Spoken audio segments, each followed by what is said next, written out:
Buenas tardes a todos, yo soy Rubén Ramírez, ya la señorita nos hizo el favor de presentarnos. La idea es hacer lo más ameno posible este tema. Yo creo que estoy muy contento que me hayan asignado este tipo de temas para el curso de actualización de emergencias neuroquirúrgicas, porque en mi concepto yo creo que es como la base, o más bien el final de todas las patologías neuroquirúrgicas. Y la base de lo que nosotros tenemos que aprender para poder enfrentarnos a ellas. Entonces, esta conferencia para ustedes fue realizada con la ayuda de la doctora Claudia Gómez, la cual fue mi asesora, y ella es neurocirujana, su especialista en base de cráneo. Voy a empezar, de pronto mis compañeros ya están acostumbrados y las personas que me ha tocado desarrollar temas con ellos, yo normalmente pongo un caso clínico porque me parece que la memoria se le hace más fácil grabar las cosas cuando usted le ve la aplicación clínica, ¿sí o no? No lo ve más allá de una teoría, y por eso los que desean seguir más en la práctica quirúrgica y más neuroquirúrgica nos volvemos un poquito más prácticos y basados casi en su mayoría en la teoría, ¿no? Entonces, el primer caso, un paciente de 19 años, es un caso clínico más bien típico que nosotros atendemos en el servicio de emergencias de nuestras unidades. Es un paciente de 19 años con un Glasgow, que ingresa con un Glasgow de 9, descrito por reanimación. La historia clínica dice que fue posterior a un accidente de tránsito en calidad de conductor de motocicleta, la cual ocurrió 30 minutos antes de realizar este estudio. Como ustedes pueden ver, tiene una contusión temporal frontovasal derecha. Normalmente nosotros en los TEC, como ustedes ya lo vieron en conferencias anteriores, tenemos que ver las prominencias óseas para ver dónde normalmente ocurren las contusiones cerebrales o las hemorragias, ¿cierto? Por la relación que tienen sobre el mecanismo del trauma. El segundo caso que les traigo es un paciente de 25 años con un antecedente de una otitis media, diagnosticada hace un mes, le dieron amoxicilina, lo mandaron para la casa, el paciente estaba muy bien hasta que presentó un episodio convulsivo. Este episodio convulsivo fue precedido de cefalea, fiebre y nueva otalgia, entonces pensaron que se trataba de la misma condición y por ende le dieron manejo médico en la casa, incluso él se autorrecetó. Como ustedes pueden ver, aquí les tengo unos cortes tomográficos axiales, uno simple y otro contrastado, y los otros son una resonancia de cráneo contrastada, un FLAIR, y una resonancia de cráneo contrastada en un corte coronal. Como ustedes pueden ver, esto se trata de un absceso cerebral. El tercer caso es un paciente de 22 años con un cuadro de cefalea, niega antecedentes infecciosos, ingresa con un deterioro del estado de conciencia. El paciente ingresa con un Glasgow de 11, está hipertenso, está bradicárdico y con una respiración irregular. Esto le llama mucho la atención, ¿cierto? Y se asemeja mucho al caso que o al tema que nosotros vamos a tratar.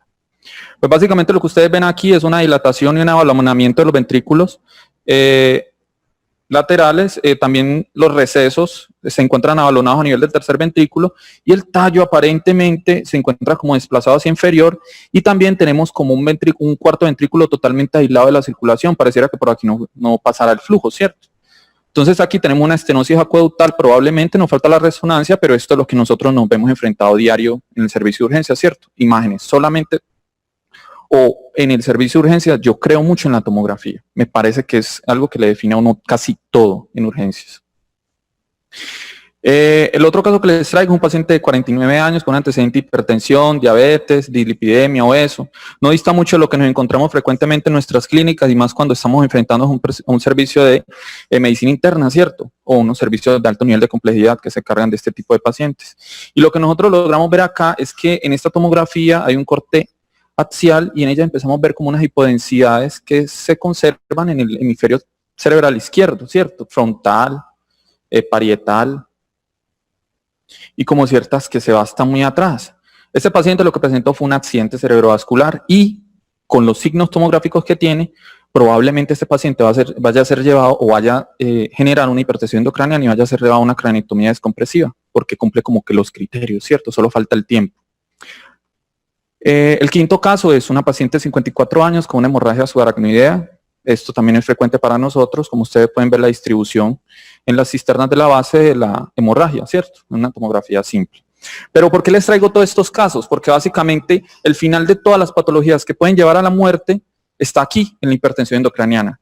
Y a nosotros nos han enseñado durante años, que lo más importante cuando estamos estudiando medicina y cuando estamos haciendo incluso especialidades es el código azul, el código rojo, entre otras patologías. Pues aquí les traigo el código cerebral.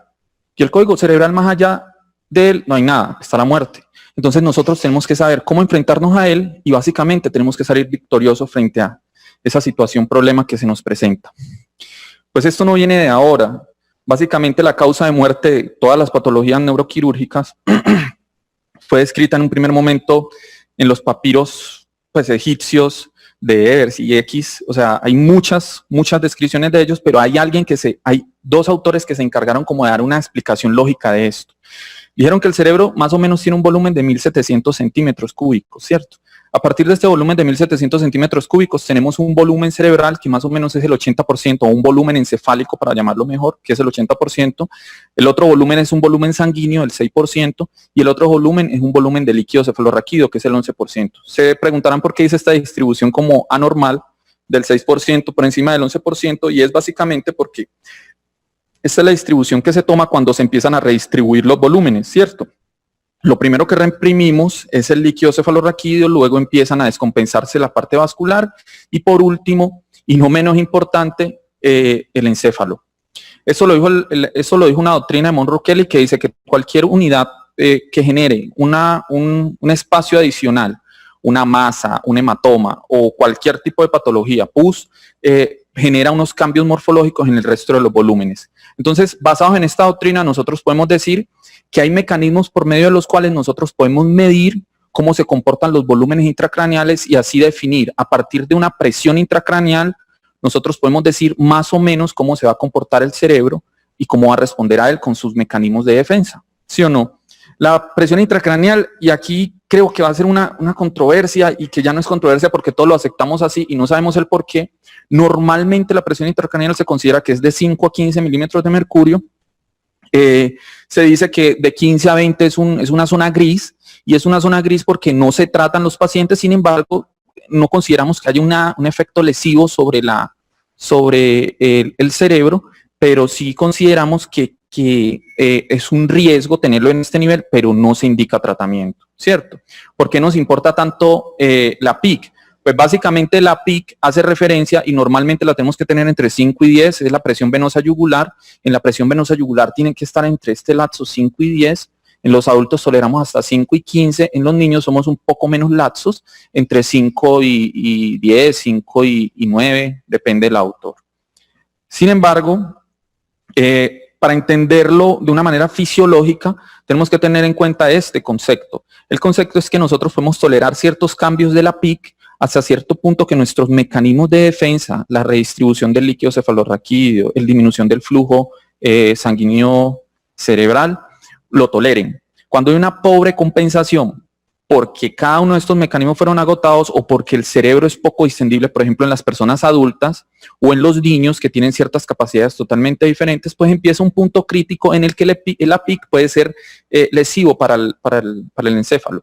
Y eso es lo que nosotros finalmente va a marcar el pronóstico de nuestros pacientes, exactamente ese punto cuando es lesivo. Consideramos que es lesivo cuando el punto crítico supera los 22 milímetros de mercurio más de 5 minutos. ¿Por qué les hablo de 5 minutos? Porque se aceptan cambios en los valores de la PIC de acuerdo a la variación. El solo hecho de respirar aumenta la presión intracraneal. El hecho de toser aumenta la presión intracraneal. Entonces estos cambios tienen que ser como tolerados y nosotros lo aceptamos así. Básicamente lo aceptamos así, ¿cierto? Pero bueno, entonces, ¿qué son estas figuras que yo les empiezo a mostrar acá? Tenemos que extender esto de la parte fisiológica, ahorita más adelantico lo vamos a ver, y es que estos son los mecanismos compensatorios que aumenta a mayor volumen intracraneal, pues va a haber un momento que no toleremos la presión intracraneal y van a haber unos efectos hemodinámicos sistémicos como ese aumento de la presión, disminución de la frecuencia cardíaca, y con esto, disminución de la frecuencia cardíaca, cuando ya tenemos compromiso del tallo, podemos ver hasta alteraciones en la frecuencia respiratoria, como lo veíamos en el caso anterior. Este punto que les estoy presentando es poco frecuente en los pacientes que tienen una presión intracraneal que puede ser tolerable o manejable, lo que normalmente se presenta en los pacientes con la presión intracraniana alta son cefaleas y episodios eméticos, aunque en sus episodios de inicio, pero en el episodio final es frecuente ver este tipo de pacientes y es como un marcador de mal pronóstico en los pacientes que tienen hipertensión endocraniana por alguna patología intracranial o extracranial. Entonces hablemos pues de algunas de las características de la morfología de la onda PIC. Y la onda PIC, más allá del 22, que es el número mágico, que apareció fue de estudios que encontraron que por encima de 22 los pacientes se morían un poco más, tenían peores pronósticos o peores desenlaces. Más allá de eso, lo que nos importa ver y lo que nos enseña es la morfología de las ondas. Entonces esto es una onda compensada donde P1, para que ustedes más o menos se vayan haciendo la idea, básicamente es la percusión de la fase sistólica de la telesístole a nivel cardíaco, y esta hace más o menos como la perfusión a nivel de los plejos coroides, y los plejos coroides transmite esta onda a través del líquido cefalorraquídeo, y el líquido cefalorraquídeo a su vez lo transmite al encéfalo, ¿cierto? La onda P2 depende prácticamente de la compliance cerebral, y este concepto es bueno porque entre más fibroso sea el cerebro, probablemente menos compliance va a tener, ¿cierto? Para que vamos entendiendo. Entonces, los pacientes adultos tienen menos compliance cerebral, y al disminuir la compliance cerebral se aumenta la capacidad elástica del cerebro, es decir, de tratar de retornar a su punto de base. Y por ende, cuando hay una onda P1 que hace una telesístole, envía la onda de base, ¿cierto? Los plejos coroides transmiten esa onda al líquido cefalorraquídeo, y el líquido cefalorraquídeo trata de transmitirlo al encéfalo. Pero cuando nosotros tenemos un encéfalo que es tiene poca compliance, automáticamente esta onda empieza a volverse un poco más alta, empieza a aumentar la amplitud, y como aumenta la amplitud, estos son los signos característicos de un paciente que tenga hipertensión endocraniana. Entonces, cuando ya veamos un monitor que le estemos midiendo la PIC, ya sabemos más o menos cómo interpretar estas ondas, ¿cierto? La onda P3 básicamente es el cierre de la válvula aórtica con su repercusión hemodinámica hacia superior, que genera una onda muy pequeña, normalmente es menor que P2, en ciertas patologías podemos encontrarla incluso igual a P2, como ustedes lo ven acá. Pero un autor específicamente trató de ver que aparte de esta morfología de las ondas que encontramos acá y esta morfología muy bonita que aparece en los artículos, pues ellos dijeron que más allá de esa morfología hay unos patrones morfológicos. Y dijeron que entonces las ondas de Lumber, y dicen que la onda tipo A es una onda o onda MZ, tiene más o menos unas amplitudes entre 50 y 100, y yo me puse a pensar, si los indicadores de mal pronóstico y de no tratamiento en las ondas PIC es tenerlo mayor de 22, incluso indicamos no tratamiento en los pacientes que hacen refractariedad y están por encima de 40, porque la posibilidad de morir y los efectos neurológicos son tan altos que no se consigue una terapia para ellos. Y empiezo a ver que aquí tenemos ondas que tienen incluso 100, pero estas ondas no son permanentes. Al tener estas ondas no permanentes, pues básicamente nos está diciendo los signos tempranos de que el paciente tiene una hipertensión endocraniana aguda que lo va a llevar a la muerte. Entonces, tenemos que prestarle atención mucho a esta característica de las ondas para así nosotros poder determinar manejo, ¿cierto? Los otros tipos de onda son la onda tipo B. La onda tipo B son amplitudes un poco más pequeñas que ustedes ven aquí. Esto es tiempo y esto es PIC, presión intracraneal. Las amplitudes van entre 25 y 50. Estos son variables entre 0.5 y 2 minutos. Se creen que básicamente es por una alteración en los reflejos vasomotores de los vasos sanguíneos cerebrales, en los cuales lo que actúa fisiológicamente esto. Si usted normalmente necesita que el oxígeno esté llegando a la celularidad cerebral y este no se puede aportar porque la presión de perfusión está baja, secundaria a una PIC elevada, ya vimos la fórmula de la presión de perfusión, pues básicamente lo que hacen los vasos cerebrales es vasodilatarse, y al vasodilatarse aumenta el volumen intracraneal, y aumentando el volumen intracraneal, pues aumentamos el volumen encefálico, y el volumen encefálico en sí se va representado por un aumento de la PIC. Esto es un ciclo y este ciclo es un ciclo dañino. Nosotros tenemos que intervenir en algún punto de este. Las ondas tipo C oscilan entre más o menos 20 milímetros de mercurio. Estas ondas no tienen ningún valor patológico, pueden verse en pacientes totalmente asintomáticos y solamente para que las conozcan, ¿cierto? Son patrones de onda. Pues vamos a hablar aquí y empezamos con las controversias, porque realmente a uno, más allá del texto que lee y estas conferencias, uno lo que se le quedan son las controversias, ¿cierto? y aparte de las controversias, lo nuevo que sale. Alguien experimentó algo nuevo, pero conocimiento lo tiene uno que adquirir viendo esto y se va y reafirma en el test.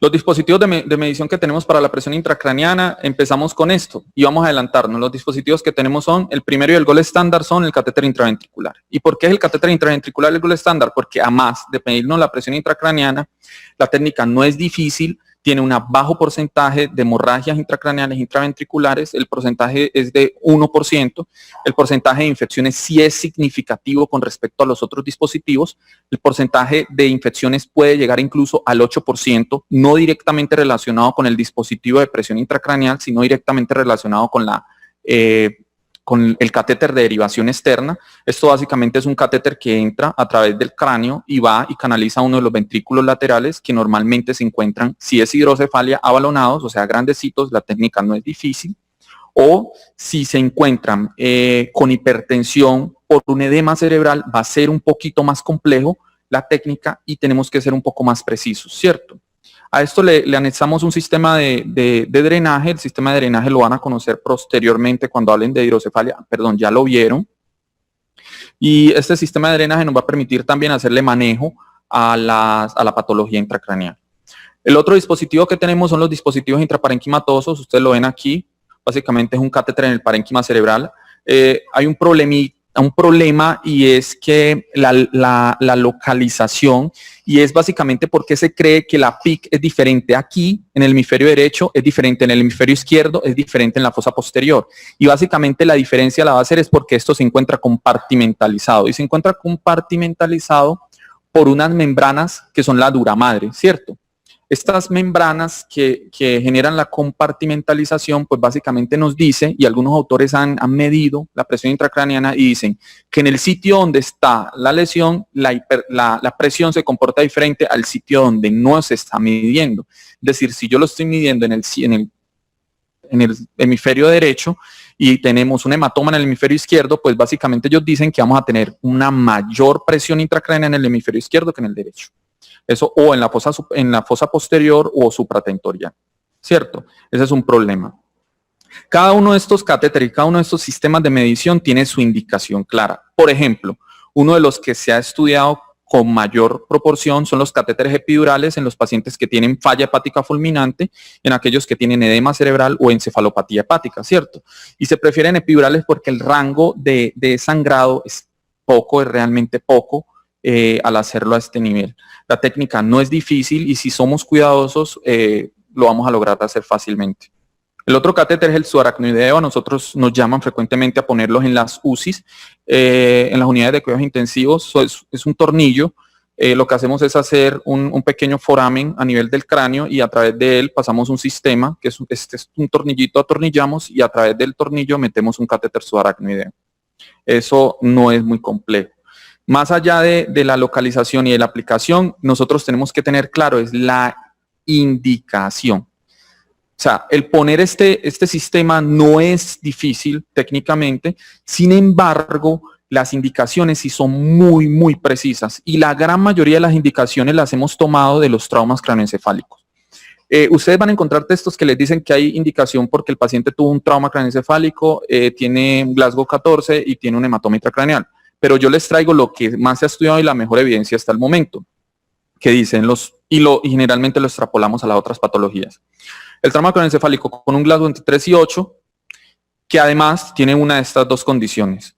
La primera condición es que tenga una anormalidad tomográfica en una tomografía simple que se vaya a complicar o que tenga alguna relación con el Glasgow.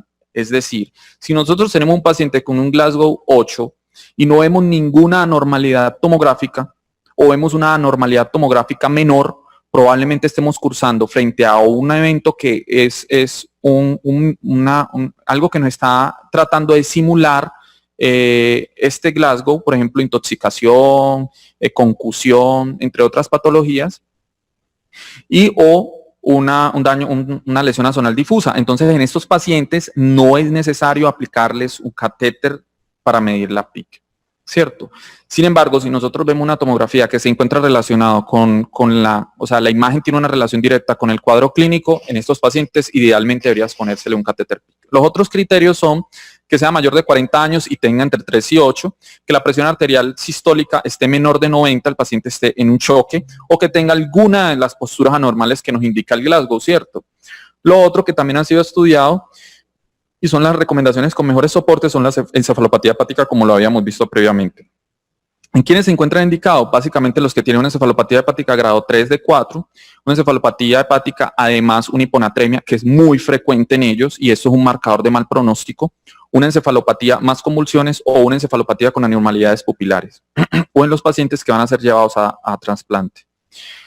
La localización, ya hablamos de ello, pero bueno, estos son los sistemas invasivos.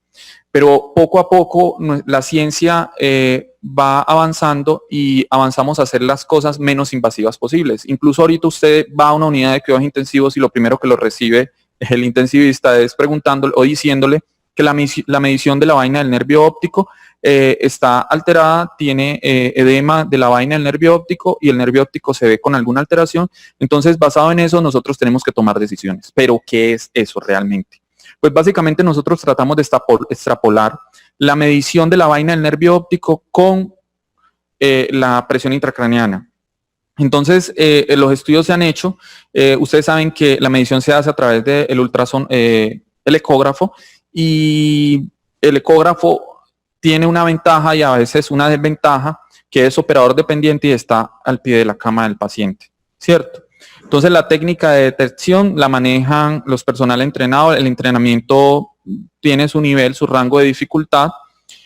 Normalmente lo que se busca es detectar presiones intracraneales por encima de 20 y lo otro que es demasiado importante es que todos los estudios ponen como límite superior que la vaina del nervio óptico mida más de 4.8 milímetros. Esto nos garantiza una sensibilidad del 96% y una especificidad del 94%. Pero hay estudios que incluso han mostrado que pacientes totalmente asintomáticos tienen una vaina del nervio óptico. El nervio óptico se ve incluso mayor a 5.8 milímetros de mercurio, por ende no se ha logrado generar como como que esto nos marque la guía o nos guíe los parámetros para poder tomar decisiones. Siempre se toman decisiones a partir de la presión intracraneal. Sin embargo, es útil porque es casi que en tiempo real. Lo otro es, por ejemplo, este estudio. Este estudio es bueno como para que lo lean si están interesados más del tema. Lo otro es la pupilometría. Todos estos estudios dependen básicamente de la integridad de la vía óptica. La pupilometría es que se cree que los primeros cambios a nivel de cuando se empieza la hipertensión endocraniana es que la pupila se vuelve arreactiva o se vuelve poco reactiva.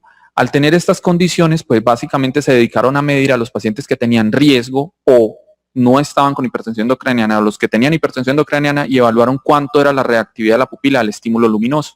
Y esto suena muy bonito, y probablemente muy prometedor en el futuro, pero en este momento no lo consideramos un gold estándar. El gold estándar sigue siendo la medición de la PICC a través de un dispositivo de los que les mencioné. La etiología, tenemos procesos extraciales, focales, difusos. Como les decía, esto engloba absolutamente todas las condiciones y patologías que pueden llevar a la muerte a través de una lesión encefálica. Entonces, hablemos pues del código cerebral, ¿cierto? Y cuando englobamos el código cerebral tenemos dos condiciones. La presión intracraneana alta, o sea, hipertensión endocraniana, y la otra es la herniación cerebral. Y cuando hablamos de las herniaciones cerebrales global se consideran que son 5. Claro que cada autor determina más o menos, les voy a hablar de las más comunes y las que ustedes se van a ver enfrentados en el servicio de urgencias, con sus pacientes, ¿cierto? Y la primera que les quiero mencionar es la hernia uncal. Se presenta con mucha frecuencia. Aquí estamos viendo una tomografía, es un corte axial, tienen una hiperdensidad a nivel temporal izquierdo. Esta hiperdensidad se aumenta, yo tengo los otros cortes, y lo que genera es un desplazamiento del encéfalo ipsilateral y por ende un desplazamiento del temporal y del uncus. Y aquí está dibujado más o menos el desplazamiento.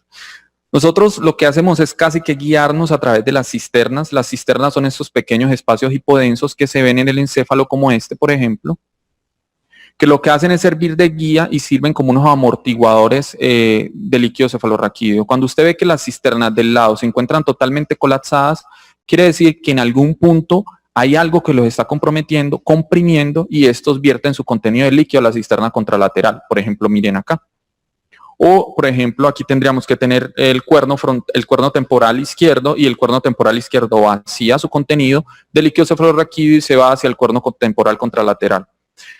Como ustedes vieron en la charla de trauma craneoencefálico y en las indicaciones de cirugía en todas las patologías intracraneal, siempre que usted vea una hernia cerebral que tenga una alteración en el paciente clínica, es una indicación quirúrgica. Entonces ustedes con esto tienen bases para indicar hasta cirugía con nuestros pacientes, ¿cierto? Algunas no son compatibles con cirugía, no son compatibles porque realmente la condición del paciente es muy mala. Entonces probablemente se va a morir. Esos son los signos clínicos. Lo que quería decirle acerca de las hernias es que la gran mayoría de ellas, y específicamente las supratentoriales o las supratentoriales que se van hacia infratentorial, todas la fisiopatología que explica la muerte de ellas o el pobre pronóstico de ellos, si no se tratan, es vascular. Es decir, la hernia uncal normalmente se ve comprometida, la arteria cerebral posterior, y esto va a generar un infarto posterior y un edema asociado incluso a la lesión. Tenemos el edema que está generando el trauma y tenemos un edema que se va a ver representado por un infarto de los elementos posteriores del occipital, y depende si es dominante o no del polo temporal posterior.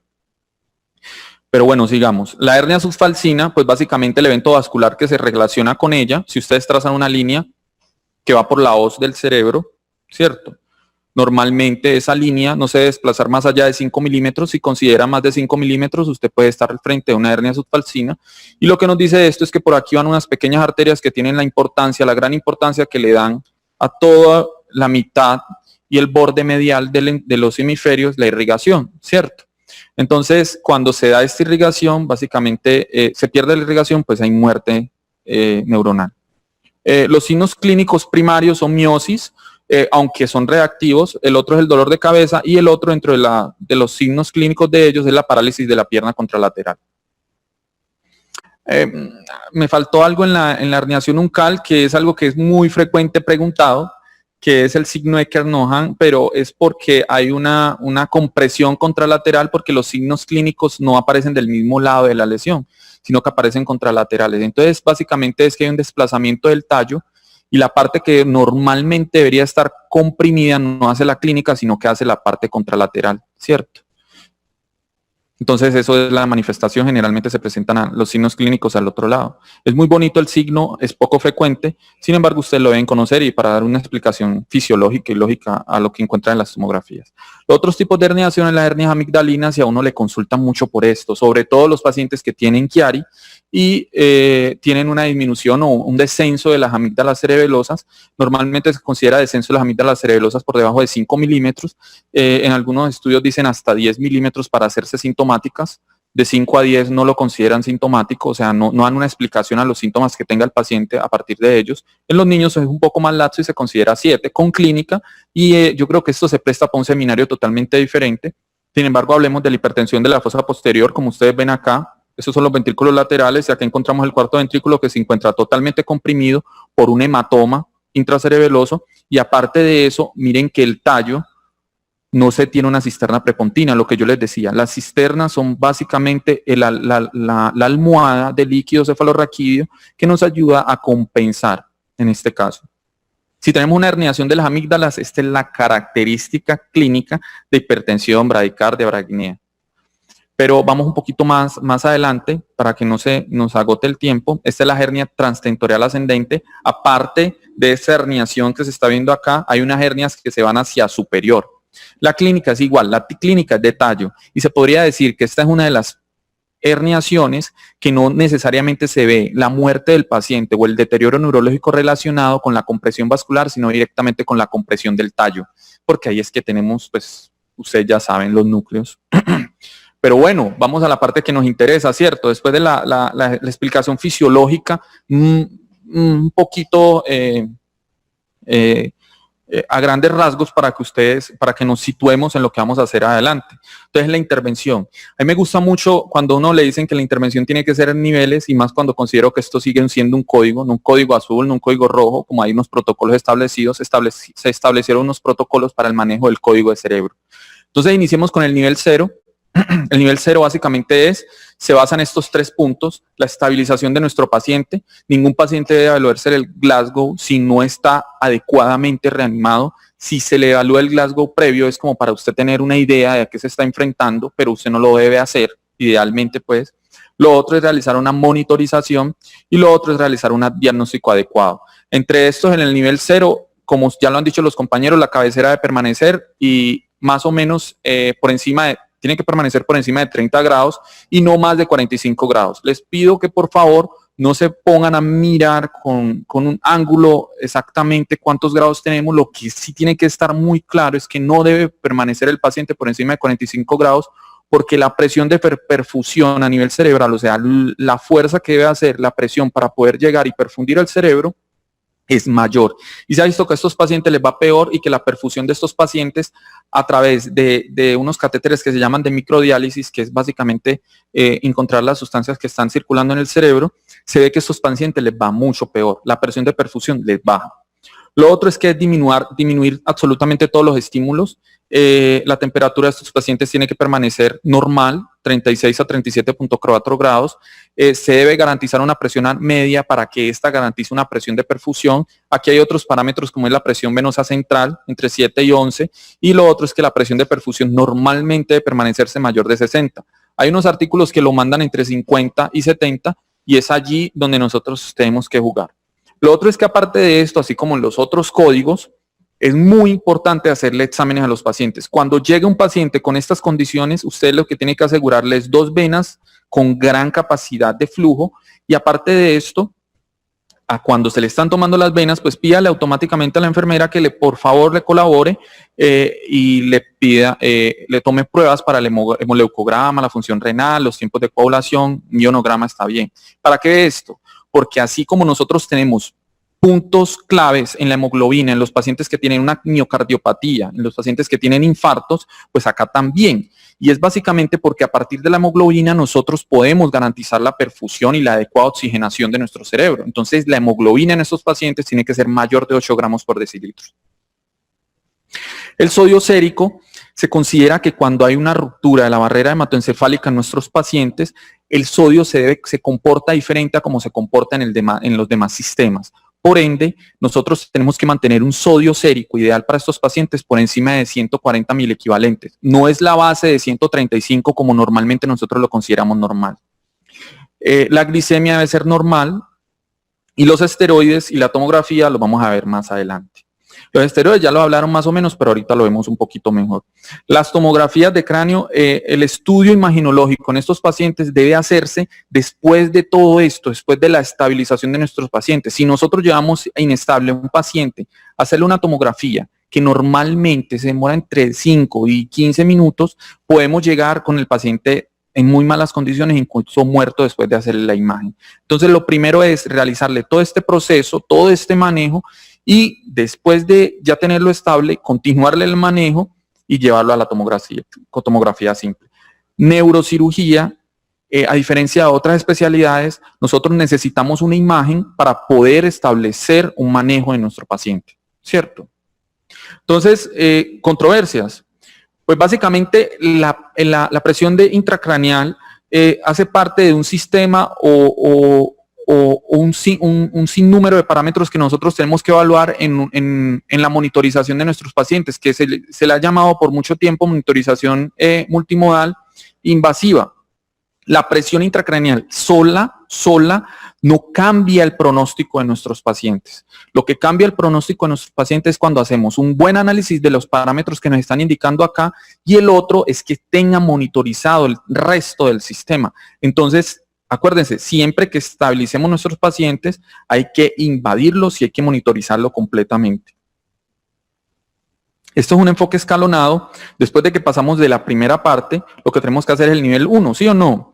Entonces la terapia hiperosmolar es básicamente el pilar fundamental del nivel 1. La hiperventilación temporal puede considerarse, es una opción. Básicamente nosotros la consideramos, no importa el modo ventilatorio en el cual esté el paciente, lo que sí tiene que garantizarse es que la presión arterial de CO2 esté entre 30 y 35. no más de 2 horas, porque lo que se ha visto es que el disminuir la presión de CO2 disminuye la capacidad de vasodilatación central de nuestros vasos y al tener una disminución de la capacidad de vasodilatación, lo que se nos va a presentar es una vasoconstricción a nivel encefálico y esto va a aumentar la presión intracraneal, ¿cierto? Entonces, también tenemos que cuidarnos mucho en esto. 30-35 es el punto en el cual debemos jugar. En caso de no tener una mejoría con las medidas anteriores, debe evaluarse la posibilidad de intervención quirúrgica primaria versus una recesión de la patología que esté causando, un tumor, hacerle un ingreso al tumor, un drenaje, un hematoma, una hidrocefalia, entre otras.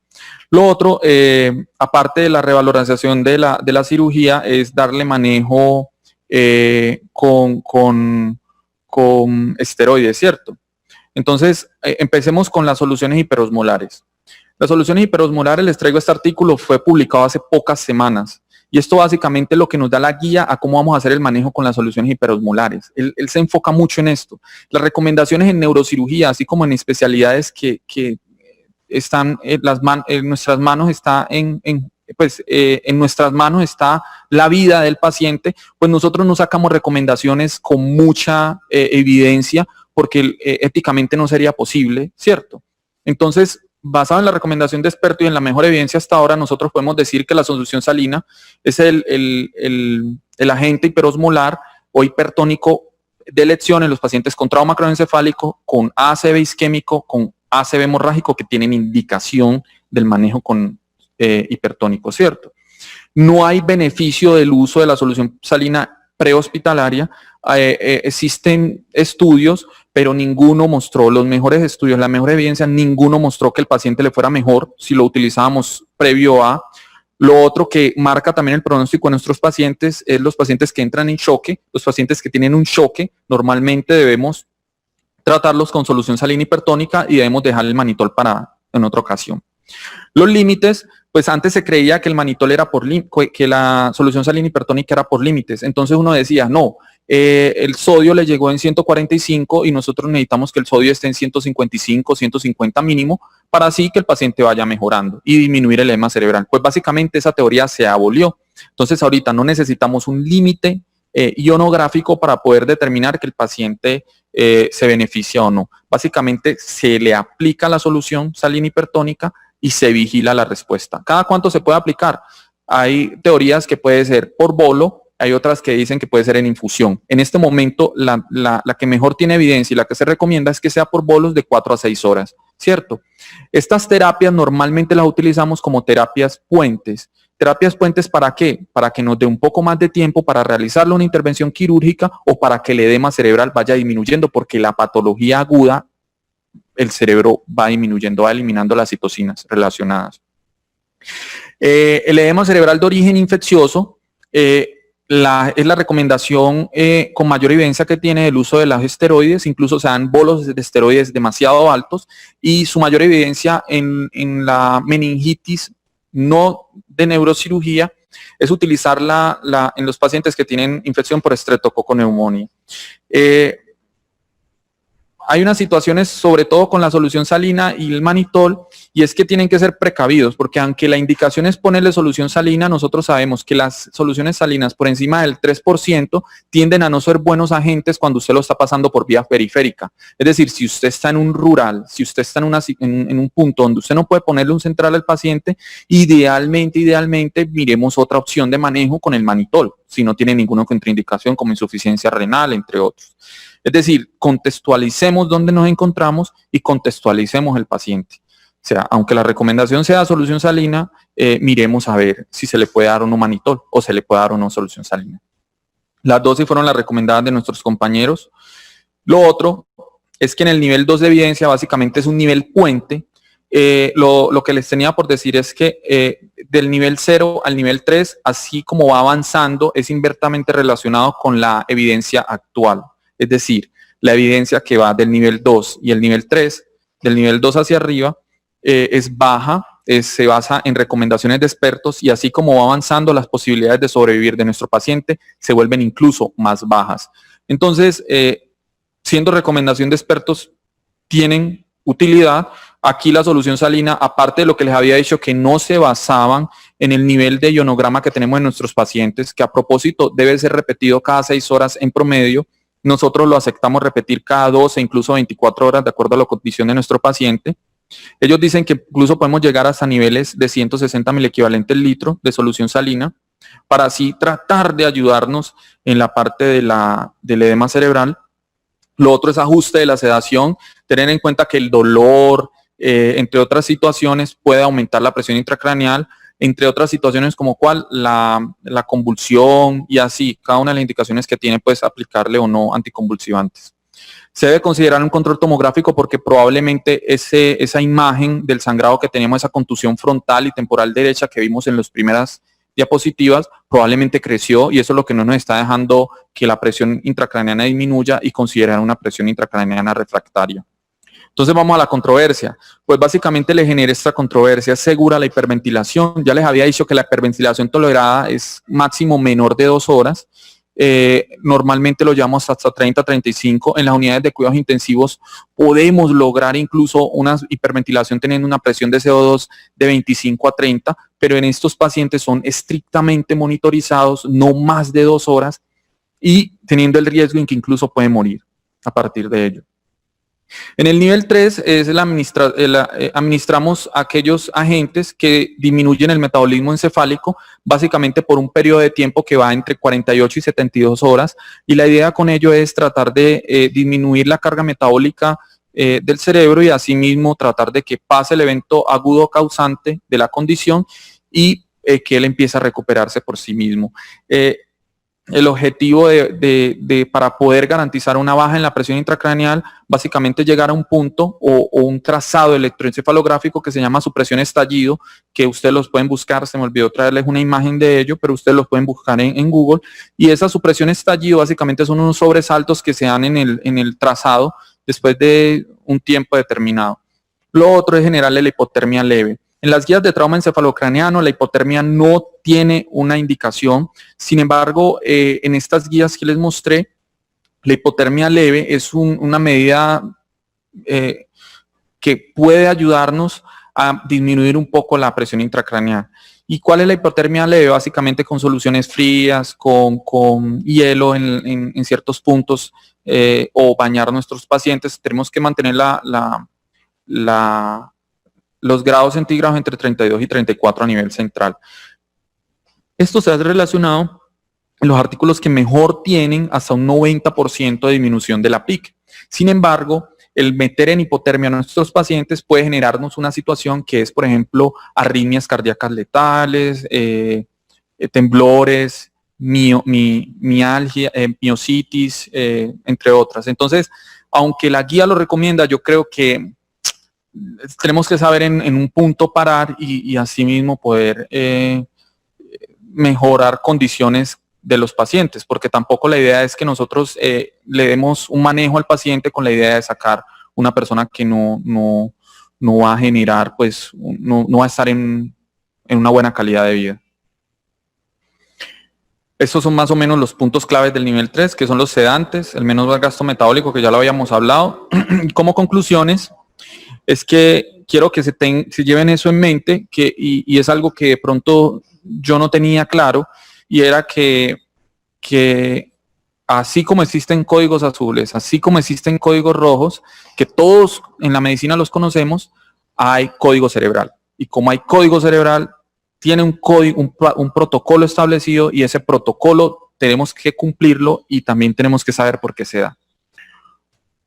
Como habíamos hablado acá, las bases de los protocolos en su gran mayoría son fisiológicas y así lo hacemos más fácil entenderlo. Y por último, yo sé que muchos de los que están viendo la conferencia tienen muchos propósitos y de pronto proyectos, y mis deseos y lo más seguro de todos nuestros compañeros es que estos se logren y tengan éxitos en ellos. Entonces, esto era lo que tenía para hoy.